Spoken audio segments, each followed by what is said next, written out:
करीब 80 साल का एक बुजुर्ग आदमी अपने बेटे की बहू से 2 लाख रुपए मांग लेता है। कहता है कि बेटा, मुझे 2 लाख रुपए की सख्त जरूरत है। क्या तुम मुझे 2 लाख रुपए दे दोगे? बहू ने ये बात सुनी और सुनने के बाद बड़ा अटपटा सा महसूस हुआ। वो अपने पति से पूछती है कि तुम्हारे पापा ने दरअसल मुझसे 2 लाख रुपए मांगे हैं, मुझे क्या करना चाहिए?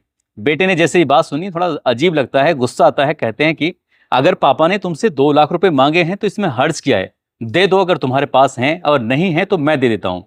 पत्नी कहती है, नहीं नहीं, मेरे पास पैसे हैं, लेकिन मैं ये जानना चाह रहे थे कि पापा ने तो आज तक कभी पैसे मांगे नहीं, अचानक से पैसे कैसे मांग रहे हैं?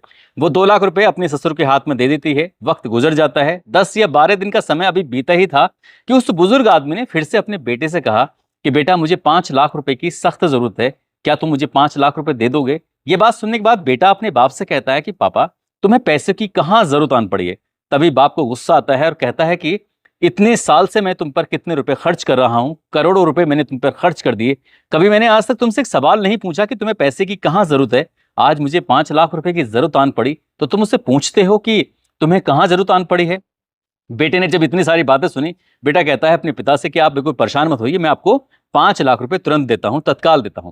बेटे ने 5 लाख रुपए का इंतजाम किया और अपने पिता के हाथ में दे दिए। उसके बाद पिता ने अपना काम करना, जो काम करना था वो काम करना शुरू कर दिया। इसी बीच में बेटे के दिमाग में एक सवाल गूंज रहा था कि जिस बाप के पास करोड़ों रुपए की संपत्ति हो, जिसके खाते में करोड़ों रुपए हों, आखिरकार उसे पहले 2 लाख रुपए फिर 5 लाख रुपए की जरूरत क्यों आन पड़ी है? इसी हिसाब से बेटे ने अपने स्तर से इन्वेस्टिगेशन करना शुरू कर दिया, जांच करना शुरू किया कि आखिरकार पिता को पैसे की जरूरत कहां आन पड़ी है। तो पता चलता है कि उस 80 साल के बुजुर्ग आदमी के संपर्क में एक दो नहीं, 4 लड़कियां रही थीं। साथ ही पिछले 21 महीने में उसके पिता ने 734 बार में 8 करोड़ 70 लाख रुपए की रकम ट्रांसफर कर दी है, इधर से उधर भेज दी है। जैसे बेटे ने यह बात की, पड़ताल की, तो उसके पैरों तले जमीन खिसक जाती है और यही बात उसने अपने पिता से कही कि तुम्हारे साथ कुछ बड़ा घोटाला हुआ है, घपला हुआ है। तो पिता के भी पैरों तले जमीन खिसक जाती है। तुरंत ही तत्काल प्रभाव से उन्हें हॉस्पिटल में भर्ती करना पड़ता है। फिर उनका इलाज शुरू हो जाता है। आगे जो होता है वाकई अपने आप में सोचने के लिए काफी मजबूर करता है, हैरान करता है। आदाब, नमस्कार, सत श्री अकाल। मैं उस्मान सैफी। आज की जो सच्ची घटना मैं आपको सुनाने जा रहा हूं, ये सच्ची घटना है महाराष्ट्र प्रदेश की राजधानी मध्य मुंबई की। दरअसल अप्रैल 2023 की ये बात है। 78 साल का एक व्यक्ति जो कि अपने काम से, अपने धंधे से, अपने बिजनेस, अपने व्यापार से बिल्कुल आराम से था। पत्नी उसकी खत्म हो चुकी है, यानी कि उसका पत्नी है नहीं, बेटा है और बेटे की बहू है। जिंदगी बहुत अच्छे से गुजर रही थी और अक्सर उसका जो वक्त गुजर रहा था वो मोबाइल के अलग अलग सोशल मीडिया के पन्ने पलटकर वक्त गुजर रहा था। इसी बीच में उसने नजर पड़ती है एक खूबसूरत सी लड़की पर, जिसका नाम शार्बी होता है। शार्बी को वो फ्रेंड रिक्वेस्ट फेसबुक पर भेज देता है और जैसे ही उस 78 साल के आदमी ने फ्रेंड रिक्वेस्ट भेजी तो उधर से वो फ्रेंड रिक्वेस्ट एक्सेप्ट ना करके डिलीट कर दी जाती है, यानी कि एक्सेप्ट की नहीं जाती है। आदमी को अजीब लगता है। 2-3 दिन इंतजार किया जाता है और 2-3 दिन इंतजार करने के बाद पता चली जाता है कि उसने एक्सेप्ट नहीं किए। अब उधर से फिर से, यानी कि शार्बी की तरफ से उस बुजुर्ग आदमी के पास फ्रेंड रिक्वेस्ट आ जाती है वापस। तभी वो बुजुर्ग आदमी थोड़ा सोचने पर मजबूर हो जाता है कि मैंने भेजी तो इसने एक्सेप्ट नहीं किया। अब 3-4 दिन बीतने के बाद आखिरकार ये मुझे फ्रेंड रिक्वेस्ट भेज रही है। इसी बीच में इन दोनों की बातचीत का सिलसिला मैसेंजर के माध्यम से शुरू हो जाता है। उस शार्बी नाम की महिला वो कहती है कि साहब देखो, मैं बात तो नहीं करना चाहती, दरअसल तलाकशुदा हूं, मेरे पास एक बेटा है जिसे देखो, उसे हर जमाने की नजर सिर्फ उसी के ऊपर है। उसके शरीर के लोग इतने भूखे हैं कि जहां देखो वहां बस उसी के पीछे पड़े रहते हैं। इसलिए मैंने आपको देखा तो मुझे भी आप वैसे ही व्यक्ति दिखाई दिए जैसे कि बाकी सब लोग, सारे के सारे मर्द एक जैसे होते हैं। कुछ इस तरह का डायलॉग उसने जब सुनाया है तो उसने कहा कि मैं 78 साल का हूं और मेरे पास किसी भी चीज की कोई कमी नहीं है, बस ऐसे ही आपको फ्रेंड रिक्वेस्ट भेज देती है। आपको बुरा लगा तो उसके लिए मैं आपसे माफी चाहता हूं। लेकिन शार्बी ने कहा कि मैंने आपकी प्रोफाइल को पूरी तरह से चेक किया है, आप बहुत शरीफ इंसान हैं, इसलिए मैं आपसे दोस्ती करना चाहती हूँ, आपसे बातचीत करना चाहती हूँ। उधर वो महिला तलाकशुदा होती है, उसके पास एक बेटा होता है। इधर ये जो पुरुष है जिसकी 78 साल की उम्र है और ये बिल्कुल अपने कामकाज से बिल्कुल फ्री है, बस इसके हाथ में सिर्फ मोबाइल रहता है। अब दोनों की बातचीत का सिलसिला शुरू हो जाता है। पहले मैसेंजर पर, फिर उसके बाद फिर व्हाट्सएप का जो नंबर था उसका आदान प्रदान करना शुरू कर देते हैं। दिन हो या रात हो, वो दोनों एक दूसरे से बातचीत करना शुरू कर देते हैं।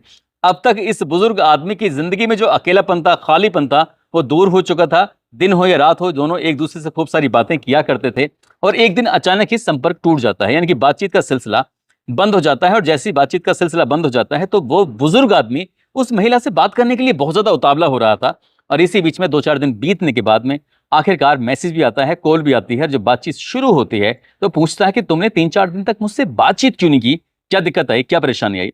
उसने कहा कि मेरा एक ही बेटा है और वो बहुत ज्यादा बीमार था, मैं उसे लेकर हॉस्पिटल गई, लेकिन मेरे पास इतने पैसे नहीं हैं कि मैं उसका इलाज करा सकूं, उपचार करा सकूं। उस आदमी ने ये बात सुनी, उसने कहा कोई परेशान होने की जरूरत नहीं है, जहां चाहो वहां पर इलाज करो, जैसी भी कोई दिक्कत परेशानी है, हम दोनों दोस्त हैं और दोस्त दोस्त के काम नहीं आएगा तो कौन किसके काम आएगा। इस तरह की बातचीत शुरू हो जाती है, उस लड़के का इलाज शुरू हो जाता है और इलाज चलते चलते एक वक्त बीत जाता है, यानी कि करीब करीब 2 या 3 महीने इन दोनों की आपस में बहुत अच्छे से बातचीत होती है। बातचीत होने के बाद अचानक से फिर से कम्युनिकेशन पूरी तरह से बंद हो जाता है। अब उस बुजुर्ग आदमी ने इस महिला से बात करने की तमाम कोशिशें की, लेकिन तमाम कोशिशें इसकी नाकाम हो जाती हैं। लेकिन एक दिन एक लड़की यानी कि कविता नाम की लड़की का एक फोन आता है। जैसे फोन आता है वो कहती है कि मैं शार्वी की बहुत अच्छी दोस्त बात कर रही हूँ और तुम कैसे हो, मैंने सुना है कि तुम बहुत अच्छे इंसान हो। ये बात सुनने के बाद उस बुजुर्ग आदमी की पहले तारीफ से बातचीत शुरू होती है और जैसी तारीफ का सिलसिला आगे बढ़ता है तो उसे भी अच्छा लगने लगता है। इसी बीच में इन दोनों की बातचीत कुछ ऐसी शुरू होती है कि जिसकी कल्पना नहीं की जा सकती। दरअसल उस कविता नाम की महिला जो कि शार्वी की दोस्त बताई जा रही थी, उसने उस बुजुर्ग आदमी से बातचीत करना शुरू कर दिया और वो अश्लील बातें करती थी, गंदी बातें करती थी, ऐसी बातें करती थी जिससे उस बुजुर्ग आदमी को बातचीत करने में थोड़ा सा अच्छा लगता था, खुशी होती थी। देखते ही देखते कब दोनों एक दूसरे के इतने करीब आ जाते हैं, बातचीत का पता ही नहीं चलता। और ये सब कुछ जो चल रहा है ये सब ऑनलाइन चल रहा है।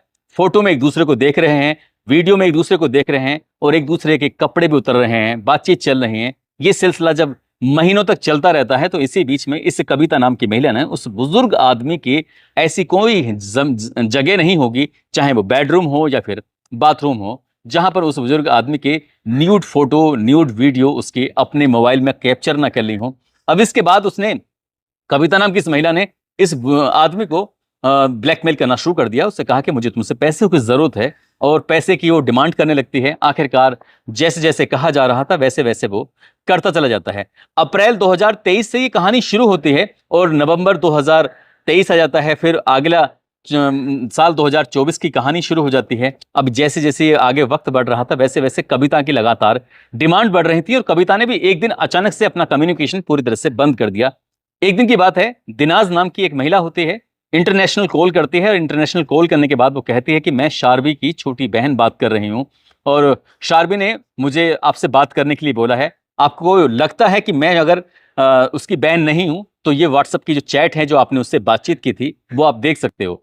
जैसे ये बात सुनी तो उस बुजुर्ग आदमी को इतना अच्छा लगा कि बहुत दिन के बाद आखिरकार शार्वी की खबर मिल गई है, तो शार्वी के बारे में बातचीत करने लगता है। तो लड़की उधर से रोने लगती है, रोते रोते कहानी सुनाती है, कहती है कि उसका जो बच्चा बहुत ज्यादा बीमार था वो तो ठीक हो जाता है, लेकिन अब शार्वी बहुत ज्यादा बीमार है, उसको हमने हॉस्पिटलाइज किया हुआ है, उसका इलाज चल रहा है और इलाज के लिए कुछ पैसे नहीं है। अगर पैसे हों तो आप मदद कर सकते हैं तो आप मदद कर दीजिए। अब इस दिनाज नाम की महिला ने शार्वी के लिए, जो उसकी छोटी बहन बात कर रही थी, मदद मांगने लगती है। आखिरकार उस बुजुर्ग आदमी को उस पर तरस आता है, दया आती है, क्योंकि कई महीने तक इन दोनों की दोस्ती बहुत अच्छी रही थी, साफ सुथरी दोस्ती रही थी, वैसी नहीं रही थी जैसे क्या कविता के साथ हो जाती है, जैसे क्या कविता ने गलत किया था वैसा कुछ नहीं था।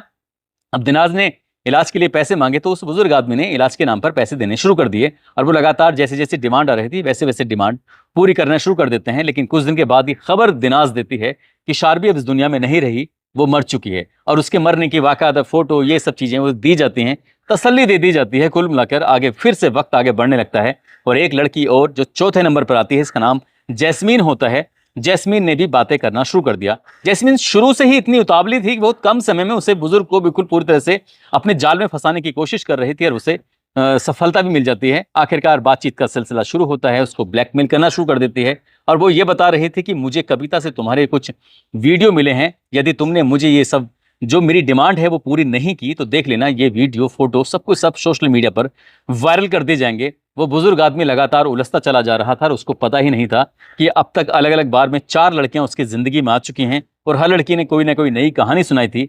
इस बार जो जैस्मीन की कहानी थी वो बहुत ज्यादा भयानक हो जाती है।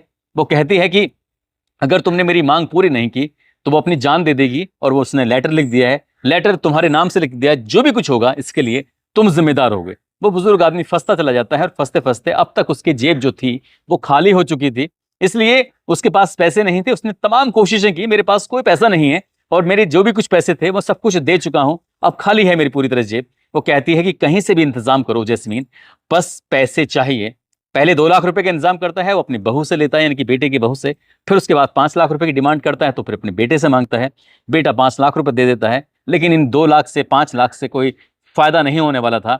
जैस्मीन को साफ साफ ये बता दिया जाता है कि उसके पास कोई पैसे नहीं है। जब बेटे से पैसे मांगे थे तो बेटे ने अपनी तरफ से इसकी इन्वेस्टिगेशन करना शुरू किया, बैंकों में जाकर पता करना शुरू किया है, तो पता चलता है कि बाप के खाते से ये लगभग 8 करोड़ 70 लाख रुपए 734 बार ट्रांजैक्शन होती है। और 734 बार चाहे वो जो भी ट्रांजैक्शन होती है यूपीआई के माध्यम से हो या बैंक में कोई एनएफटी के माध्यम से हो या अलग अलग, ये बड़ी बड़ी ट्रांजैक्शन थी। और इस तरह से 8 करोड़ 70 लाख रुपए जब खाते से निकल जाते हैं और बेटे को ये पता चलता है, तो 22 जुलाई 2025 को एक नंबर है, toll free number cyber crime का 1930, उस पर कॉल की जाती है। कॉल करने के बाद पूरी कहानी, पूरा वाकया समझाया जाता है।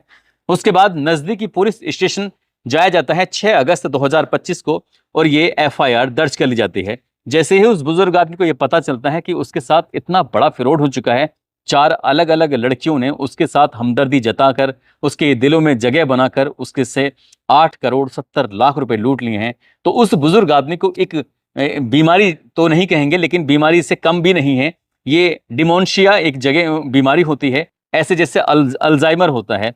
अल्जाइमर यानी कि भूलने की आदत होती है, इसमें याददाश्त पूरी तरह से कमजोर हो जाती है, भाषा की समस्या हो जाती है, सामने वाला कौन सी भाषा में बात कर रहा है वो चीजें दिखाए समझ में नहीं आती, बात बात पर गुस्सा आना हो जाता है, सामाजिक मेल जोल पूरी तरह से कम कर देता है आदमी, उसे समय तारीख दिन उसे याद नहीं रहता। कुछ इस तरह की बीमारी से वो बुजुर्ग आदमी पीड़ित हो जाता है, और उसके बाद फिर उसका इलाज भी शुरू होता है। लेकिन अब उसकी हालत खराब भी है और वो सोचने पर मजबूर भी है कि आखिरकार उसके साथ ऐसा क्या हुआ है। दरअसल जैसे ही ये कहानी सोशल मीडिया के माध्यम से लोगों को पता चलती है 8 अगस्त 2025 को, तो ऐसा कोई वेब पोर्टल नहीं था, चाहे वो टाइम्स ऑफ इंडिया हो, द हिंदू हो, या फिर हिंदुस्तान टाइम्स हो, अमर उजाला, तमाम जैसे जो वेब पोर्टल हैं न्यूज़ अखबारों के, आज तक वगैरह, ये सब चीज़ें हर जगह, एनडीटीवी से लेके हर जगह, हर वेब पोर्टल पर ये कहानी चर्चित है और इसके बारे में बातचीत चल रही है। साथ ही पुलिस ने इस मामले को दर्ज करने के बाद उन आरोपियों को पकड़ने की तमाम कोशिशें करना शुरू कर दिया है। और ये भी एक अंदाजा लगाया जा रहा है, ये आदमी है या औरत, ये तो खैर पता नहीं है, तो जांच के बाद स्पष्ट हो सकेगा। लेकिन शार्वी, कविता, दिनाज और जैस्मीन, हो सकता है कि ये एक हो, पुरुष हो तो भी एक है, महिला हो तो भी एक ही हो सकता है, दो नहीं, क्योंकि इन लोगों का आपस में कोई ना कोई लिंक जरूर रहा था।